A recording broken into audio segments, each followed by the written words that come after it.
Hello साथियों, मैं अमरदीप कादियान। नमस्ते, प्रणाम, सलाम वालेकुम, सत श्री अकाल, जय मसीह की, राम राम जी, जय माता की, जय हिंद, जय भारत, जय ससुराल वालों की। साथियों, आज हम बात करेंगे कि बैंक किस तरीके से किसी भी प्रॉपर्टी की ऑक्शन करता है, नीलामी करता है, क्या प्रक्रिया वो अपनाता है, किस तरीके से, किस प्रोसेस से वो आपकी प्रॉपर्टी की, मकान की, दुकान की, फैक्ट्री की, कारखाने की, फ्लैट की, शोरूम की, किस तरीके से वो ऑक्शन कर सकता है, बोली कर सकता है, उसको सेल कर सकता है। साथियों, सरफेसी एक्ट के अकॉर्डिंग कैसे वो आपकी प्रॉपर्टी की सेल करता है, उसकी ऑक्शन करता है। साथियों, सबसे पहले तो सरफेसी एक्ट को भी समझने से पहले बैंकिंग के बारे में समझेंगे। बैंकिंग का जन्म कब हुआ?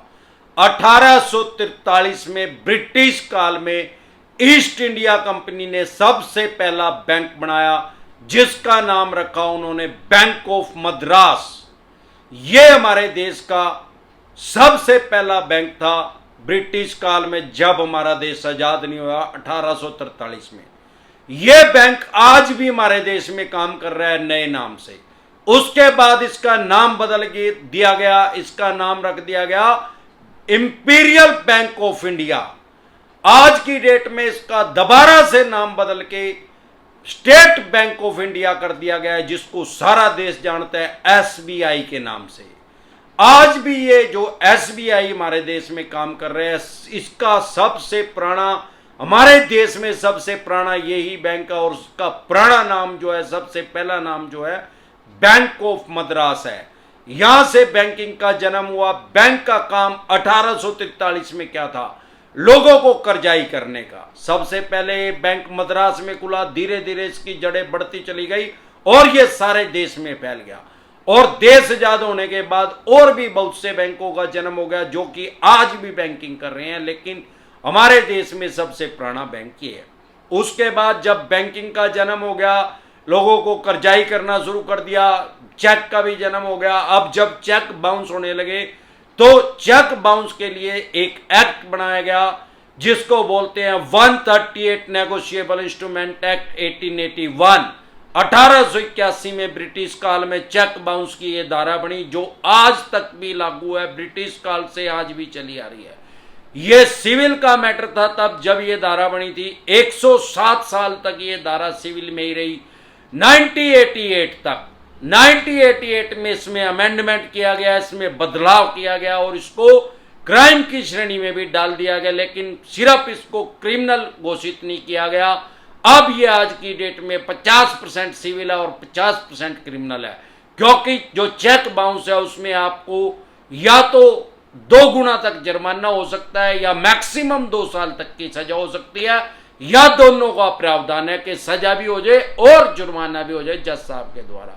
वो जज साहब अपने विवेक से फैसला लेते हैं कि वो खाली आपको पेनल्टी लगाएंगे, जुर्माना लगाएंगे, पैसे का फाइनेंशियल आपका लॉस होगा, या आपको जेल होगी। साथियों, सरफेसी एक्ट का जन्म हुआ 2002 में। इसका नाम है सरफेसी एक्ट 2002 के नाम से इसको जानते हैं, इसकी शॉर्ट फॉर्म है। अब सवाल यह है, क्या 2002 से पहले लोन की ईएमआई लोगों की डिफॉल्ट नहीं होती थी? क्या लोन नहीं होते थे? क्या बैंक उस टाइम अपने पैसे रिकवर नहीं करता था? क्योंकि एनबीएफसी कंपनी का तो बहुत ज्यादा पहले जन्म ही नहीं हुआ था। अगर 1990 के दशक की बात करें, 90 के दशक की बात करें, तो उस टाइम तो एनबीएफसी कंपनी का जन्म ही नहीं हुआ था। हमारे देश में नेशनलाइज बैंक ही काम कर रहे थे। आज की डेट में हमारे देश में 100 से भी ज्यादा बैंक और एनबीएफसी कंपनी काम कर रहे हैं, और तकरीबन सभी होम लोन का भी काम कर रहे हैं। अब सवाल ये आता है, क्या सरफेसी एक्ट होम लोन के ऊपर ही लगता है? सरफेसी एक्ट होम लोन के ऊपर लगता है, लैब के ऊपर लगता है, लोन अगेंस्ट प्रॉपर्टी के ऊपर लगता है, सीसी अकाउंट के ऊपर भी लगता है। अगर आपने कोई अपनी प्रॉपर्टी मॉर्गेज करके कैश क्रेडिट को अकाउंट अपना बनवाया, या ओडी लिमिट कोई प्रॉपर्टी मॉर्गेज करके गिरवी रख के इनके पास वो लिया, तो उसके ऊपर सरफेसी एक्ट लगता है। 2002 से पहले जब लोगों के लोन डिफॉल्ट होते थे, तब भी लोन चलते थे, होम लोन होते थे, लैप होते थे, ओडी लिमिट बनती थी, सीसी लिमिट बनती थी, लेकिन तब बैंक को अपना पैसा रिकवर करने के लिए सिविल कोर्ट में जाना पड़ता था, और जो मान्य सुप्रीम कोर्ट तक जाते जाते 40-45 साल लग जाते थे।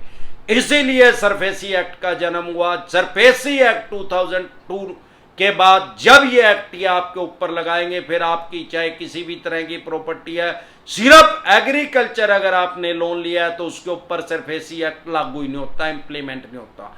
इसके अलावा मकान, दुकान, फैक्ट्री, कारखाने, शोरूम, कोठी, फ्लैट के ऊपर यह लागू होता है। अगर आपने ऐसा कोई लोन लिया, प्रॉपर्टी अपनी मॉर्गेज की है, गिरवी की है, तो आपके ऊपर सरफेसी एक्ट लागू होने के बाद 2002 के बाद किसी भी बैंक या एनबीएफसी कंपनी को कोर्ट में जाने की जरूरत नहीं।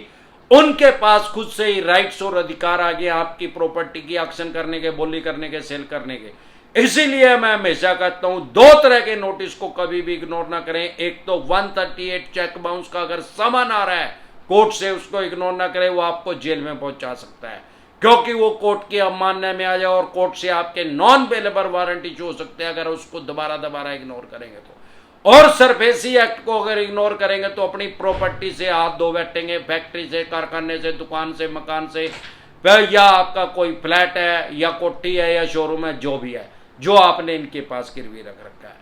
सरफेसी एक्ट ने इनको राइट्स दिए हैं, लेकिन ऐसे राइट्स नहीं दिए कि अगले दिन ही आपकी प्रॉपर्टी की एक्शन करते, सेल करते, बोली करते। उसका प्रोसेस क्या है सरफेसी एक्ट लागू होने का? सबसे पहले अगर आपकी लोन की 3 EMI डिफॉल्ट हो जाएंगे, बहुत से आदमी कहते हैं सर मेरी लगातार 3 EMI डिफॉल्ट नहीं हुई, 2 दी, 1 रहेगी, फिर 3 दे दी, फिर 1 रहेगी, फिर 4 दे दी, फिर 1 रहेगी। भाई जिस दिन टोटल 3 महीने हो जाएंगे उस दिन आपके लोन जो है एनपीए में जा सकता है, नॉन परफॉर्मिंग एसेट। जब तक आपका लोन एनपीए में नहीं जाएगा तब तक आपके ऊपर सरफेसी एक्ट इंप्लीमेंट नहीं होता। जब आपका लोन एनपीए में चला जाएगा तब आपके ऊपर सरफेसी एक्ट इंप्लीमेंट होता है, लागू होता है। उसके बाद कोई भी बैंक या एनबीएफसी कंपनी अगले दिन तुरंत प्रभाव से आपकी प्रॉपर्टी का एक्शन सेल नहीं कर सकता, आपका कब्जा नहीं ले सकता उसका। लेकिन वो 13/2 का नोटिस इशू करेगा, 13/2 का आपको 2 महीने का टाइम देगा। सिंबॉलिक पोजीशन भी जिसको बोलते हैं, प्रतीकात्मक कब्जा। भाई या तो हमारे पैसे दे दे, वो कानूनी रूप से धमकी होगी, भाई नहीं तो आपके बर्तन जो है, डोबरे जो है, फैक्ट्री में जो सामान है वो सड़क पे फेंक देंगे और हम ताला लगा देंगे इसका, और नहीं तो हमारे पैसे दे दो। अगर पैसे नहीं है तो वो 2 महीने भी चलेंगे। अब यहां समझने योग्य बात यह है कि शुरू में 3 महीने का टाइम तो एनपीए का है, जब तक एनपीए में नहीं जाएगा तो आपके ऊपर सरफेसी एक्ट लागू ही नहीं हो सकता। उसके बाद 2 महीने का टाइम इन्होंने 13/2 का नोटिस जो आपको इश्यू किया, तो टोटल 5 महीने हो गए हैं। अब 5 महीने में भी आपने इनके पैसे नहीं दिए तो आपके पास सरफेसी एक्ट के अकॉर्डिंग 13/4 का नोटिस इशू करेंगे, 13/4 का नोटिस इशू करेंगे आपके खिलाफ। जो आपका स्थानीय अखबार, न्यूज़पेपर है उसमें निकलवा देंगे कि इस मकान की, दुकान की, फैक्ट्री, कारखाने की इस तारीख को हम उसका एक रिजर्व प्राइस रख देंगे कि हम इसको इतनी तारीख को इसकी बोले करेंगे, सेल करेंगे, एक्शन करेंगे, ऑनलाइन करेंगे या ऑफलाइन करेंगे, वो बैंक या एनबीएफसी कंपनी की मर्जी है। 1 महीने का लेकिन आपको टाइम जोड़ देना पड़ेगा। अब आपके पास टोटल 6 महीने अगर निकल गए, वो 1 महीना भी निकल गया तो भी अगर आप पैसा नहीं इनका दे पाए तो ये डीएम साहब के पास जाएंगे इसके ऑर्डर लेने के लिए, आदेश लेने के लिए कि इसका कब्जा हमने इस मकान का, दुकान का, फैक्ट्री या कारखाने का, फ्लैट का, कोठी का लेना है। तो वहां से ऑर्डर आने के बाद ही आपकी प्रॉपर्टी की एक्शन कर सकते हैं, बोली कर सकते हैं, उसका कब्जा ले सकते हैं, पोजीशन ले सकते हैं। लेकिन सरफेसी एक्ट ने भी आपके राइट्स जो है, आपके अधिकार जो है वो खत्म नहीं किए। अगर आपको अपने राइट्स और अधिकार पता है तो ये फिर कुछ नहीं कर पाएंगे। आप कानूनी रूप से अपनी लड़ाई लड़ सकते हैं। आप इनके खिलाफ डीआरटी में जा सकते हैं, यह भी कोर्ट का नाम है, मान्य हाई कोर्ट का दरवाजा खड़का सकते हैं, या अगर ये कोई सेवा में कोताही बरत रहे हैं तो आप इनके खिलाफ कंज्यूमर कोर्ट में जा सकते हैं। अगर ये आपकी प्रॉपर्टी को ऑक्शन कर रहे हैं और उसको कबाड़ी के रेट में, स्क्रैप के रेट में इन्होंने उसका रेट लगा दिया, फॉर एग्जांपल 3 करोड़ की प्रॉपर्टी है उसको 1 करोड़ में बेचने के लिए तैयार हो रहे हैं क्योंकि इन्होंने लेने आपसे 1 करोड़ रुपए, ऐसे इनके पास कोई राइट्स और कोई अधिकार नहीं है। आप इनके खिलाफ एक नोटिस इशू कीजिए इनको कि भाई मेरे इलाके में, मेरे मोहल्ले में, मेरी तहसील में, मेरे गांव में, मेरी डिस्ट्रिक्ट में, मेरी सोसाइटी में जो मेरा फ्लैट है, मकान है, दुकान है, फैक्ट्री है, कारखाना है, जितने गज का है, जितने स्क्वायर फुट का है, उसी लोकेशन पे 2 आदमियों के एफिडेविट लेके आओ कि वो भी 1 करोड़ रुपए में अपनी सेल करने के लिए तैयार है, तो मैं भी मान जाऊंगा कि मेरी प्रॉपर्टी की 1 करोड़ रुपए कीमत है, नहीं तो मेरी की 3 करोड़ है। 3 करोड़ में इसको सेल करके मेरी प्रॉपर्टी के ऑक्शन करके मेरे को 2 करोड़ रुपए मेरे वापसी दिए जाए।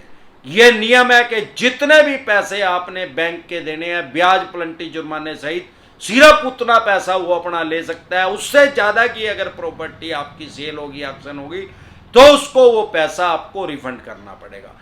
या अगर वो कम की बिकेगी, मान लो आपने लोन ज्यादा का देना है और वो उसकी सेल कम की हुई, ऑक्शन कम की हुई, तो वो रिकवर करने के लिए आपके खिलाफ फिर कोर्ट में जा सकता है, सिविल सूट में फाइल कर सकता है, आपके खिलाफ कोर्ट में केस कर सकता है।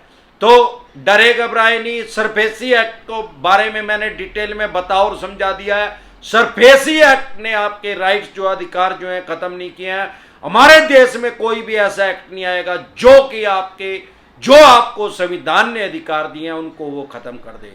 आपके पास सरफेसी एक्ट का जैसे ही नोटिस आए या सरफेसी एक्ट आने से पहले ही, नोटिस आने से पहले आपको आपकी एक आधी EMI डिफॉल्ट हुई है ना, या नहीं भी हुई, या भी आपको लग रहा है, इंटरनल फीलिंग आ रही है कि फ्यूचर में मेरी EMI डिफॉल्ट होगी, तो आपके पास जरूर सरफेसी एक्ट का नोटिस भेजेंगे। तो तुरंत प्रभाव से लीगल एडवाइस लें, क्योंकि प्रिवेंशन बेटर देन क्योर, इलाज से परहेज बेहतर है। नहीं तो फिर आप अपनी प्रॉपर्टी से हाथ धो बैठेंगे। अगर आप हमारे साथ टेलीफोनिकली जुड़ना चाहते हैं, पर्सनल मीटिंग करना चाहते हैं, फिर आपका लोन 2 करोड़ का है, 5 का है, 25 का, 50 करोड़ का, जितने भी करोड़ का आपका लोन है, लोन से रिलेटेड कोई भी दिक्कत परेशानी समस्या अगर आपको आ रही है, लोन से रिलेटेड जो भी डॉक्यूमेंट्स आपके पास हैं वो सभी लेके आप मेरे से पर्सनल एडवाइस ले सकते हैं, पर्सनल मीटिंग कर सकते हैं, या टेलीफोनिकली भी एडवाइस ले सकते हैं। उसका क्या प्रोसेस है हमारे साथ जुड़ने का, आपकी स्क्रीन पे एक नंबर आया हुआ है 9306347314। इस नंबर को सेव करके व्हाट्सएप मैसेज करें, तुरंत प्रभाव से रिप्लाई आएगा कि कैसे आप हमारे साथ टेलीफोनिकली जुड़ सकते हैं, पर्सनल मीटिंग कर सकते हैं। एक बार जोर से मिलकर नारा लगाएंगे, जय ससुराल वालों की।